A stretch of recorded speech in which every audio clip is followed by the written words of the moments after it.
Hello दोस्तों, स्वागत है आप सभी लोगों का राजस्थान एकेडमी पर। मैं प्रवीण सिंह आप सभी लोगों के साथ में। जैसा कि आप सभी लोग जानते हैं, राजस्थान के अंतर्गत आने वाली विभिन्न प्रकार की प्रतियोगी परीक्षाओं के लिए आप सभी लोगों के साथ जुड़ा हुआ हूं।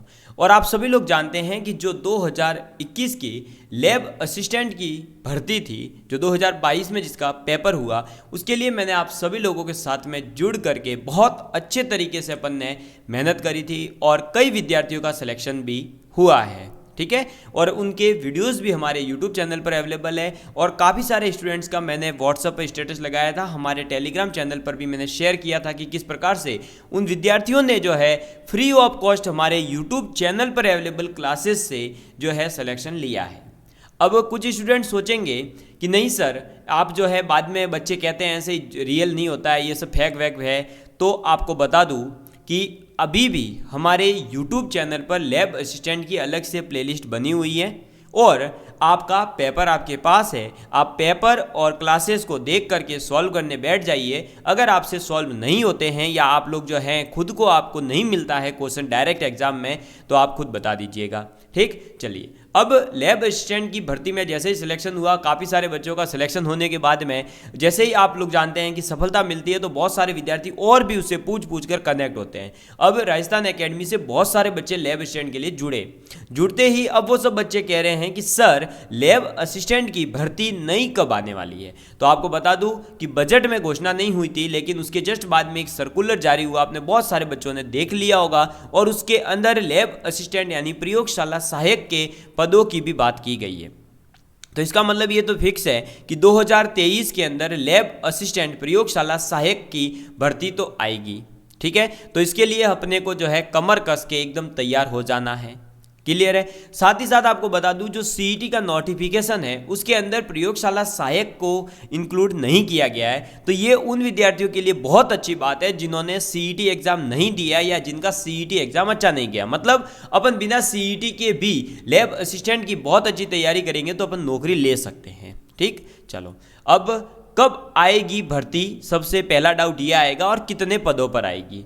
देखो दोस्तों, पद आपको बता दूं लगभग 251 लिखे हुए हैं, तो इसमें थोड़े बहुत बढ़ेंगे। 251 पदों पर वैकेंसी नहीं आएगी क्योंकि पद अभी खाली भी हो रहे हैं। तो हो सकता है कि 300 पद के आसपास कुछ वैकेंसी आ जाए। तो 251 पद भी माने तो 251 पद बहुत अच्छे नहीं है, लेकिन ठीक ठाक पद है। हमें तो केवल एक पद की तैयारी करनी है, तो 251 पदों पर तो भर्ती होगी।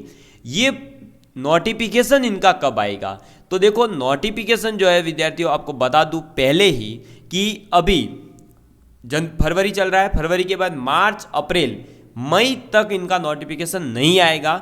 ये मैं आपको पहले ही आश्वस्त कर दूं, क्योंकि हर बार जो आपके बजट घोषित होता है उसके बाद में वैकेंसियों के नोटिफिकेशन की जो एक कतार है वो कब लगती है, जुलाई अगस्त के आसपास। ठीक है, तो मैं आपको बता दूं कि जो ये लैब असिस्टेंट के पदों की बात की जाए तो इनके लिए जो नोटिफिकेशन है वो जून जुलाई के आसपास आएगा।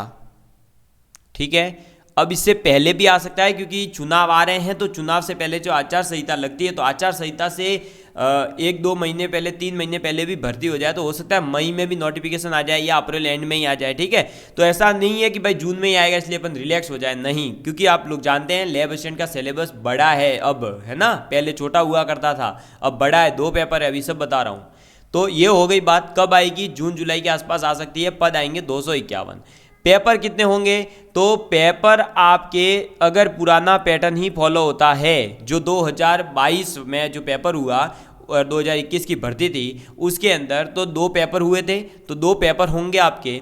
और अब आपके सामने मैं डिस्कस कर देता हूं कि इस लैब असिस्टेंट का पूरा जो पाठ्यक्रम है, जो सिलेबस है, वो क्या है। ठीक है, क्योंकि आपको पता है कि मैं खुद लैब असिस्टेंट हूं, मैं सिलेक्टेड हूं। साथ ही साथ मैंने 2018 की वैकेंसी में भी कई बच्चों के सिलेक्शन करवाए थे। 2000 ये जो अभी लास्ट आपकी 21-22 वाली वैकेंसी आई, इसमें भी कई बच्चों के सिलेक्शन हुए और हमारे यूट्यूब चैनल पर हमने पूरा सिलेबस अवेलेबल करवाया। तो मुझे अब जो है लैब असिस्टेंट के लिए तो आप ये मान सकते हैं कि आप लोगों को प्रॉपर तरीके से मैं बहुत अच्छे तरीके से तैयारी करवा दूंगा। ठीक है, तो पाठ्यक्रम की बात करते हैं, मैं पाठ्यक्रम डिस्कस कर लेता हूं। ये पूरा रोड मैप देख लीजिएगा आप। तो अब अपन बात करते हैं पाठ्यक्रम की, पूरे पेपर स्कीम वगैरह सब इसके अंदर मैं बता दूंगा। ये है 2022 का लेटेस्ट वाला। देखिए पेपर फर्स्ट और पेपर 2 यानी कि 2 पेपर होंगे अपने, ठीक है।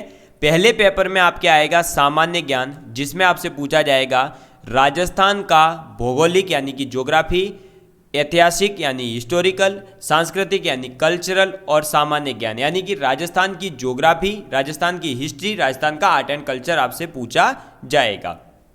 राजस्थान के समसामयिक मामले यानी करंट अफेयर्स ऑफ राजस्थान, विश्व और भारत का सामान्य ज्ञान, विश्व और भारत का सामान्य ज्ञान यानी जनरल चीजें पूछी जाएगी इसके अंदर, पर्वत पठार नदी इनके बारे में केवल। शैक्षणिक मनोविज्ञान यानी एजुकेशनल साइकोलॉजी के बारे में पूछा जाएगा। ये पहला पेपर है जो 100 प्रश्न आएंगे और 200 नंबर का होगा, यानी हर क्वेश्चन 2 नंबर का रहने वाला है। नेगेटिव मार्किंग होगी, ठीक है, 1/3 अभी बता दूंगा आगे। और टाइमिंग इसमें मिलेगा आपको 2 घंटे। तो 2 घंटे यानी 120 मिनट में आपको 100 क्वेश्चन सॉल्व करने हैं जीके के पेपर के, ठीक है। 200 नंबर का ये है।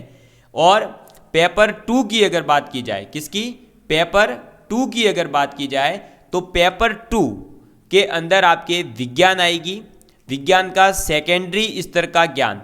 अब ये लास्ट बार जो वर्दी आई थी उसके लिए भी मैंने कई बार बच्चों को समझाया था, लेकिन बच्चे समझ ही नहीं रहे थे, सोच रहे थे पता नहीं क्या ये क्या, इसको अलग से पढ़ना है क्या। अरे दोस्तों, इसका मतलब केवल इतना है कि अगर आपसे पूछ लिया जाए कि कोशिका की खोज किसने करी, तो रॉबर्ट हुक ने करी थी। लेकिन आप सीनियर सेकेंडरी लेवल की बुक में देखोगे तो हो सकता है रॉबर्ट हुक का नाम नहीं मिले। भाई कोशिका की खोज कितनी हुई, किसने करी थी, ये छोटी छोटी चीजें हैं, ये आपके सीनियर सेकेंडरी लेवल की बुक में नहीं मिले। फिर आप कल को ऑब्जेक्शन कर दो, सर हमारे सीनियर सेकेंडरी लेवल में तो था ही नहीं है, आपने सेकेंडरी स्तर का कैसे पूछ लिया। इसलिए ये कहा गया है कि विज्ञान का सेकेंडरी स्तर का ज्ञान होना जरूरी है। मतलब 10वीं तक की, अरे भाई जो 11वीं 12वीं लेवल की साइंस पढ़ के आ रहा है उसको 10वीं की साइंस नहीं आती होगी क्या, आती होगी ना। लेकिन क्या है कि वैकेंसी में किसी प्रकार की बाध्यता न आए, इसके लिए ये लिखा हुआ है कि छोटा सा कोई क्वेश्चन पूछ लिया जाए तो ऑब्जेक्शन नहीं कर सकते आप कि 10वीं लेवल का कैसे पूछा। उसके अलावा जीव विज्ञान आएगी 12वीं लेवल की, भौतिक विज्ञान आएगी 12वीं लेवल की। बहुत शानदार सब्जेक्ट है ये तो भाई, अपन ने इसमें तो मचाया था पूरा, है कितना मचाया था लास्ट ईयर का पेपर में देखो। और विज्ञान, रसायन विज्ञान, इसमें भी बहुत तगड़ा मचाया था अपन ने, ठीक है। इसमें भी 100 ही क्वेश्चन आएंगे, 200 नंबर, और इसमें भी 2 घंटे। ऑल ओवर पेपर होगा 400 नंबर का। कितने नंबर का पेपर होगा, 400 नंबर का पेपर होगा। ये 2 पेपर होंगे, दोनों ही पेपरों में अलग अलग आपको बता दूं 40% जो है मार्क्स लाने हैं, और ऑल ओवर भी 40%। लेकिन जो आपके बता दूं कि इस बार भी देखें तो ऐसा इन्होंने जो है फॉलो नहीं किया है, 40% ऑल ओवर भी जिन विद्यार्थियों के हैं उनका सिलेक्शन ले लिया है। तो प्रत्येक प्रश्न पत्र में सभी प्रश्न बहुविकल्पीय यानी ऑब्जेक्टिव क्वेश्चन होंगे और सभी 2-2 नंबर के हैं, आपने देख लिया है। परीक्षा में न्यूनतम उत्तीर्णांक 40% निर्धारित है, ठीक है। तो ये 40% ही आपको लाने हैं। नोटिफिकेशन में अलग उसमें जो लिखा था वो 40% अलग था, लेकिन इसमें ये 40 था, इसलिए 40% ही मान लिया था कि ऑल ओवर भी 40% आ रहे हैं तो भी आपका सिलेक्शन हो सकता है, ठीक है। 40% से कम नहीं, लेकिन इससे कम अंक प्राप्त करने वाले नियुक्ति के लिए पात्र नहीं होंगे। प्रत्येक गलत उत्तर के लिए आपका 1/3 काट लिया जाएगा, ठीक है। यानी 2 नंबर का 1/3 यानी 2/3 यानी 0.66 नंबर आपके कटेगा, ठीक है। अब पहले पेपर का सिलेबस क्या है वो देख लेते हैं। राजस्थान के इतिहास, संस्कृति और सामान्य ज्ञान में क्या पूछा जाएगा, राजस्थान के इतिहास के प्रमुख स्रोत, प्रमुख प्रागैतिहासिक जो सभ्यताएं हैं, कालीबंगा है, आहड़ है, गणेश्वर है, इनके बारे में, ठीक है। राजस्थान के प्रमुख राजवंश, सिसोदिया राजवंश है, राठौड़ राजवंश है, कछावा राजवंश है, चौहान राजवंश है, इनके बारे में और उनकी उपलब्धियां। मुगल राजपूत संबंध, स्थापत्य कला की जो प्रमुख विशेषताएं हैं उनको पूछा जाएगा। महत्वपूर्ण किले, स्मारक, संरचनाएं, ये पूरा आर्ट एंड कल्चर का पोर्शन है। अब देख लो पूरा यहाँ तक, लगभग ये यहाँ तक, ठीक है, 10वें पॉइंट तक, यानी 6 से लेकर 10वें पॉइंट तक। राजस्थान के धार्मिक आंदोलन है, लोक देवी देवता, मेले, त्योहार, लोकगीत, लोक नृत्य, वाद्य यंत्र, आभूषण, राजस्थानी संस्कृति और महत्वपूर्ण ऐतिहासिक पर्यटन स्थल और राजस्थान के प्रमुख व्यक्तित्व, राजस्थान की रियासतें, ब्रिटिश संधियां उनके साथ में, और 1857 का जो जन आंदोलन हुआ था उसके बारे में आपको पढ़ना है।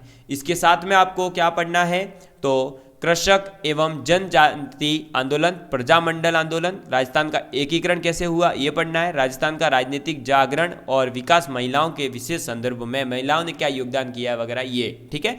तो ये था इतिहास और संस्कृति का पोर्शन। इसके अंदर मैं आपको बता दूं, आपका मेन फोकस अभी से ही आपको क्या करना चाहिए, राजस्थान का जो आर्ट एंड कल्चर वाला पोर्शन है उसको तैयार करने लग जाना चाहिए। किसको, राजस्थान के आर्ट एंड कल्चर वाला जो पोर्शन है उसको बहुत अच्छे से तैयार करने लग जाइए। उसके बाद में जो मॉडर्न आपकी हिस्ट्री है ना, राजस्थान की मॉडर्न हिस्ट्री कौन सी, प्रजामंडल आंदोलन है, किसान आंदोलन है, जनजाति आंदोलन है, 1857 का जन आंदोलन है, आपका एकीकरण है, इनको बहुत अच्छे से तैयार करिए। हम लेकिन क्या करते हैं, उल्टा करते हैं, हम राजस्थान के प्रमुख राजवंश लेकर के बैठ जाते हैं और उसी में पड़े रहते हैं। अरे भाई, राजवंशों की स्टोरी नहीं पूछेगा कोई आपसे, आपको क्या करना है, सिलेक्शन लेना है। तो उनकी हिस्ट्री क्यों जाननी है, महाराणा प्रताप के बारे में लोग पढ़े ही जा रहे हैं, कोई जो है अपने आमेर के राजा जय सिंह के बारे में पढ़े ही जा रहा है, किसी को जोधपुर के और कोई प्रताप सिंह जी अच्छे लगे तो उनकी हिस्ट्री पढ़े ही जा रहा है। अरे भाई, सिलेक्शन लेना है तो ये मत करो।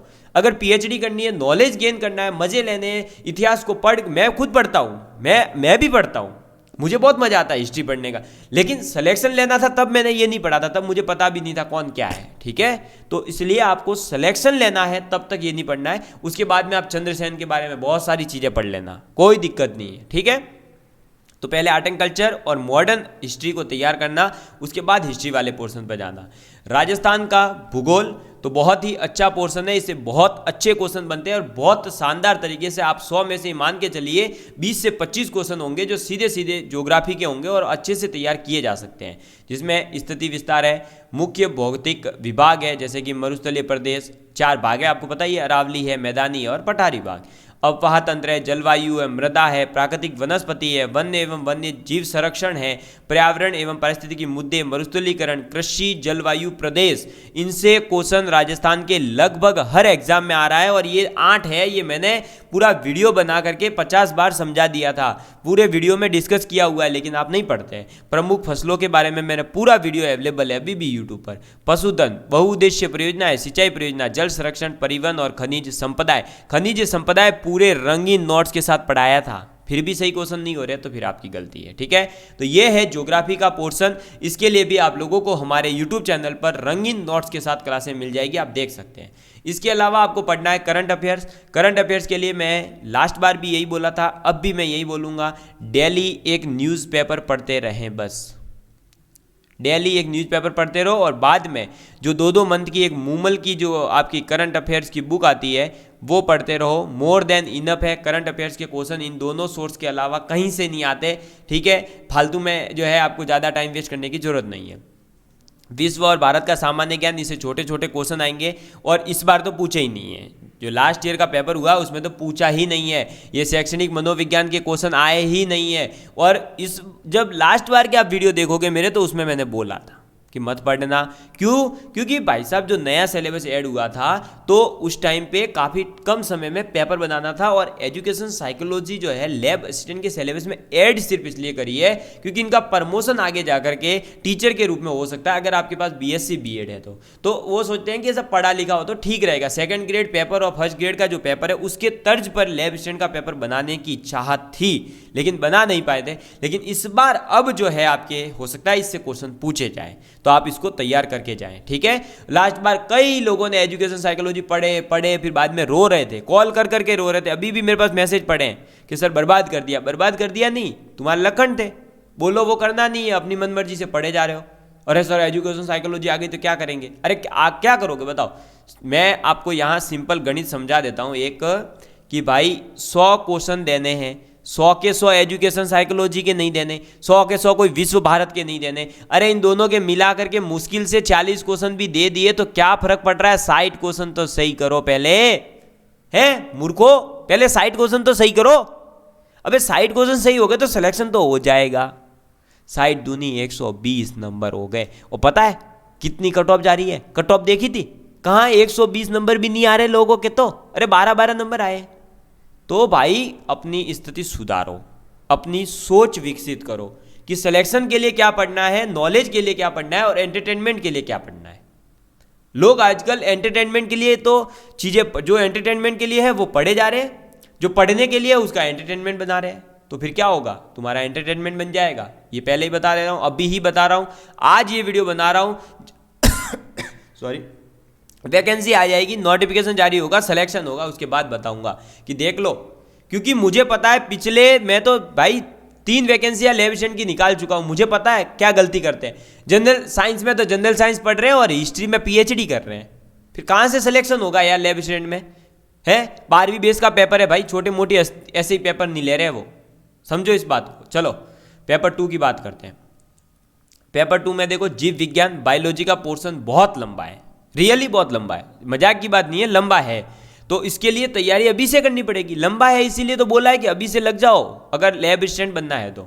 देखो भाई, इसमें पहला है आपके बायोलॉजी का पोर्शन, जिसमें आपको शैवाल है, कवक है, सेवाक है, बायोफाइटा है, टेरिडोफाइटा है, अनावृति बीज है, आवृत बीजी पादपों के सामान्य लक्षण के बारे में पढ़ना है।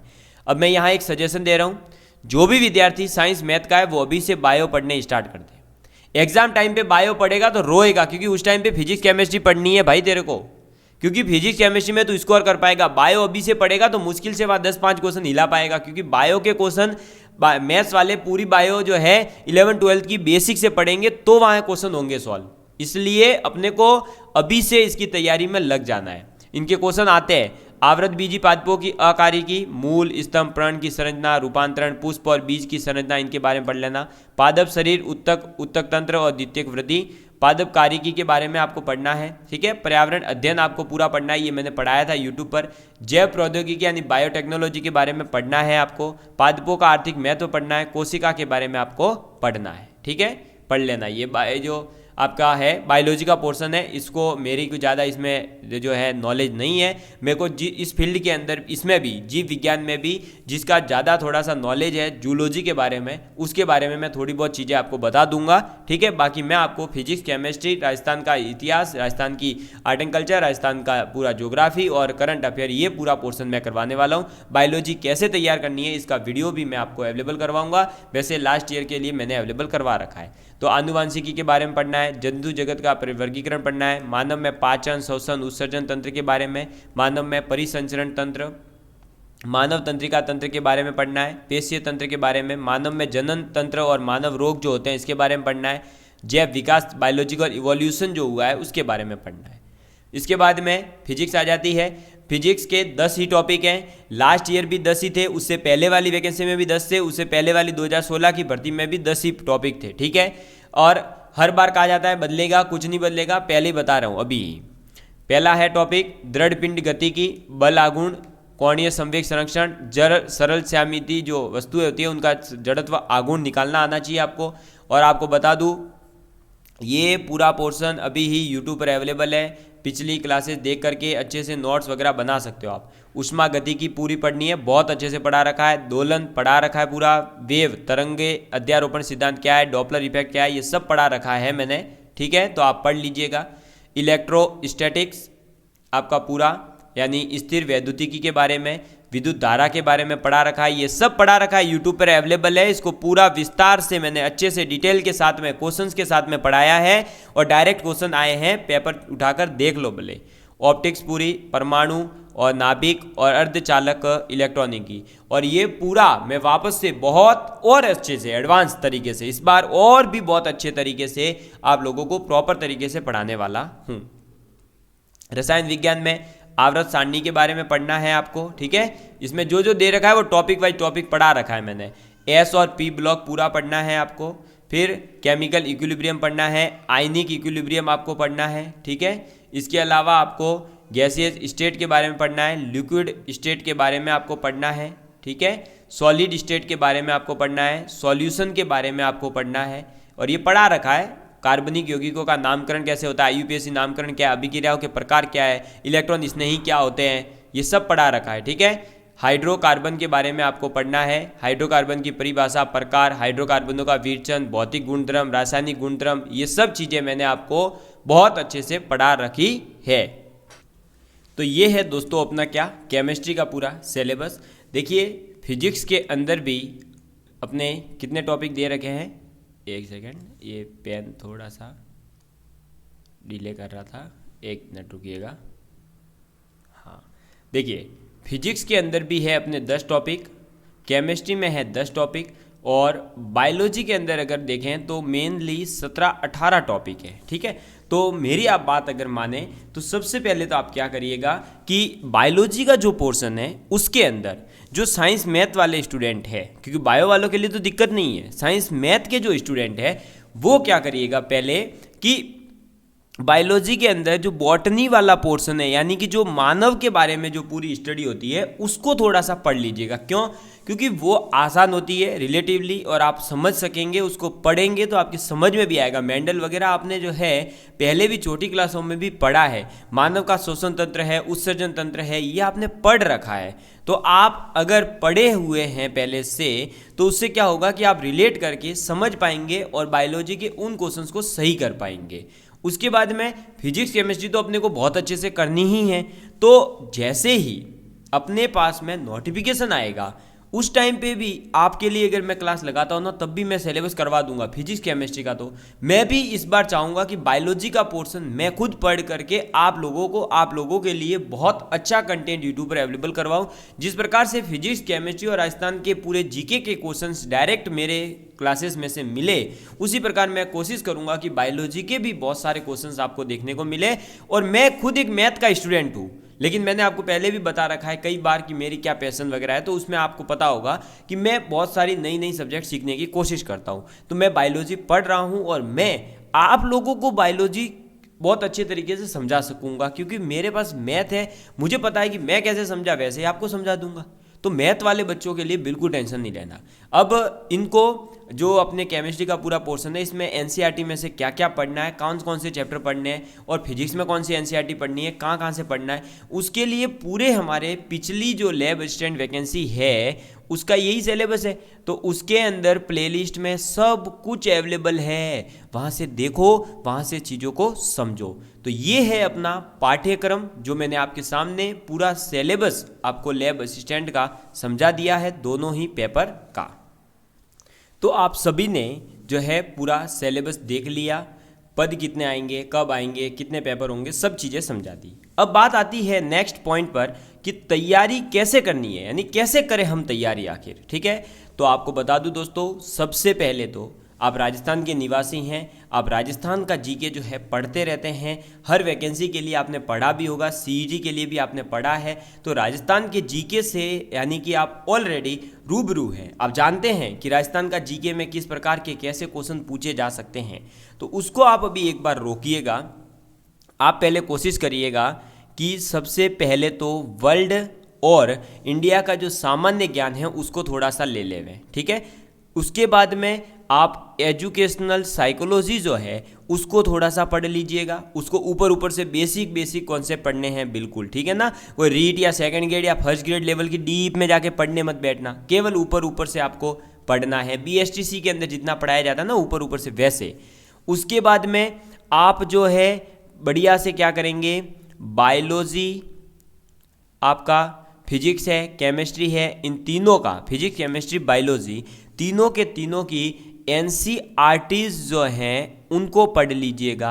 अब एनसीईआरटी की जगह आपके पास अगर राजस्थान की बुक है, मतलब राजस्थान गवर्नमेंट की जो आरबीएससी की बुक्स आती है वो है, तो वो भी आप पढ़ सकते हो। ऐसा कोई फिक्स नहीं क्राइटेरिया कि एनसीईआरटी ही पढ़नी है। समझ में आ गई बात। उसके बाद में आप इनकी थ्योरी पढ़ने के बाद हमारे यूट्यूब चैनल पर जो वीडियोज़ अवेलेबल है उनको देखिएगा, उनके नोट्स बनाइए, या फिर क्या करिए बुक पास में रखिए और बुक को पढ़ते पढ़ते जो कॉन्सेप्ट समझ नहीं आ रहा वीडियो को पूरा देखिए, कॉन्सेप्ट समझ में आ रहा है वापस आगे बढ़िए, कॉन्सेप्ट समझिए, बुक पढ़िए, और इस प्रकार से थ्योरेटिकल पोर्शन एक बार जो है आप अपने दिमाग के अंदर फिट कर लीजिए कि मोमेंट ऑफ इनर्शिया यानी कि जड़त्व आघूर्ण क्या होता है, ठीक है, आपके विद्युत धारा क्या होती है, किरचॉफ्स का नियम क्या कहता है, आपके बायोलॉजी के अंदर ब्रायोफाइटा क्या है, टेरिडोफाइटा क्या है, केमिस्ट्री के अंदर एस ब्लॉक में क्या क्या है, पी ब्लॉक में क्या है, एक्सेप्शन क्या है, ये एक बार अपने दिमाग के अंदर ओवरव्यू बनाइए पूरे सिलेबस का एनसीईआरटीज को पढ़ करके। ठीक है, उसके बाद में आप क्या करिए, हमारे वीडियो से नोट्स बना लीजिए। नोट्स आपको कहीं बुक वगैरह से कुछ नहीं बनाने, केवल जो वीडियो में बताया है वो के वो नोट्स बना लीजिए। उसके बाद में क्या करेंगे, क्वेश्चन प्रैक्टिस करिए। बस जब तक एग्जाम नहीं होता क्वेश्चन प्रैक्टिस करते रहिए, सिलेबस पूरा रिवाइज होता रहेगा। ये हो गई तैयारी अच्छे से। ठीक, RAS से क्यों करें तैयारी? अरे RAS राजस्थान एडमिनिस्ट्रेटिव सर्विस नहीं, राजस्थान एकेडमी सिरोही से तैयारी क्यों करें? क्योंकि दोस्तों हमने रिजल्ट दिया है, मैं खुद लैब असिस्टेंट सेलेक्टेड हूं, हम पिछली 3 वैकेंसी से लगातार यूट्यूब पर बने हुए हैं और यूट्यूब पर पढ़ा रहे हैं। आप हमारे यूट्यूब चैनल पर पुराने वीडियोस भी देख लीजिए, हमने लैब असिस्टेंट के साथ में ही शुरुआत करी थी और बच्चों को लैब असिस्टेंट के लिए बहुत अच्छा कंटेंट दिया है। इसके लिए आप हमारे से जुड़ सकते हैं। लैब असिस्टेंट के विद्यार्थियों का फीडबैक जो है वो हमारे YouTube चैनल पर अवेलेबल है, आप देख सकते हैं। साथ ही साथ आपने CET की तैयारी करी है तो आपने साइंस के अंदर देखा होगा, आप हमारा फीडबैक देख सकते हैं। साइंस में हमने कितना अच्छा आपको जो है कंटेंट प्रोवाइड करवाया था। रीट के विद्यार्थी हैं वो भी देख सकते हैं, जो भी विद्यार्थी देख रहा है उन्हें पता होगा हमारा रिजल्ट क्या है, तो हमने आपको बता ही दिया है। 9 से 10 विद्यार्थियों का अभी तक हमारे पास में आंकड़ा पहुंच चुका है, उन विद्यार्थियों का सिलेक्शन हो गया है। ठीक है, इसके अलावा भी कुछ विद्यार्थी वेट कर रहे हैं कि फाइनल लिस्ट एक बार आ जाए उसके बाद में मैं सर को बताऊंगा, या कुछ विद्यार्थी ऐसे भी हैं जो नहीं बता रहे हैं, तो भाई वो फिर अपनी अपनी इच्छाएं हैं। ठीक है, और लास्ट पॉइंट है फ्री क्लासेस। तो हमारे यूट्यूब चैनल पर ऑलरेडी जो लैब असिस्टेंट का पूरा सिलेबस है वो अवेलेबल है, आप लोग आराम से उसको देख सकते हैं। नए पूरे तरीके से अप टू डेट क्वेश्चंस के साथ में इस बार मैं क्या करने वाला हूं कि लास्ट बार मैंने क्या करा था, थ्योरी के साथ में प्रीवियस ईयर के पेपर के क्वेश्चन करवाए थे। इस बार मैं प्रीवियस ईयर के पेपर के क्वेश्चन तो करवाऊंगा ही, साथ में प्रैक्टिस क्वेश्चन भी उसी वीडियो के अंदर साथ साथ करेंगे, यानी कि टॉपिक प्रैक्टिस और PYQ, टॉपिक प्रैक्टिस PYQ, इस प्रकार का मैं 3 वीडियोस जो है लाने वाला हूं आप लोगों के लिए। तो इस बार भी नई क्लासेस चलेगी, लेकिन जो अभी अवेलेबल है उन क्लासेस से आप नोट्स वगैरह बना लीजिएगा। ये है आपका प्रॉपर लैब असिस्टेंट 2023 एग्जाम को लेकर के मेरी तरफ से आप लोगों के लिए रोड मैप। अगर आप इसी तरह से प्रॉपर तैयारी करोगे तो आपका निश्चित रूप से सिलेक्शन हो जाएगा, आपको कोई नहीं रोक सकता राजस्थान के प्रयोगशाला सहायक पद पर आपका नियुक्ति लेने के लिए, आपका चयन होने के लिए आपको कोई नहीं रोक सकता। अगर आप जुलाई अगस्त तक अपना 2 बार सिलेबस कंप्लीट कर चुके होंगे तो आपका चयन निश्चित रूप से हो जाएगा। अब मैं आपको लास्ट में जाते जाते केवल 2 लाइनें बोलूँगा और आपको जो है अलविदा कह देंगे, फिर मिलेंगे अपन अगली क्लासेस के माध्यम से केवल। ठीक है, चलिए मैं आपके लिए 2 लाइनें, 1 सेकंड रुकिएगा जस्ट, बहुत ही अच्छी लाइनें हैं, मुझे बहुत अच्छी लगती हैं, मैं खुद वो जो है बोलता हूँ कि 2 अक्षर का होता है लक, 2.5 अक्षर का होता है भाग्य, और 3 अक्षर का होता है नसीब, और 3.5 अक्षर का होता है किस्मत। मगर ये चारों के चारों 4 अक्षर के शब्द मेहनत के सामने छोटे हैं। यानी अगर आप मेहनत कर रहे हैं तो आपका लक, आपका भाग्य, आपकी नसीब, आपका किस्मत सब कुछ बदल सकता है अगर आप जो है लगातार मेहनत कर रहे हैं तो। धन्यवाद दोस्तों, आप सभी लोगों का बहुत बहुत धन्यवाद। आप इसी तरह प्यार बनाए रखिएगा, मिलेंगे अगली क्लास के अंदर।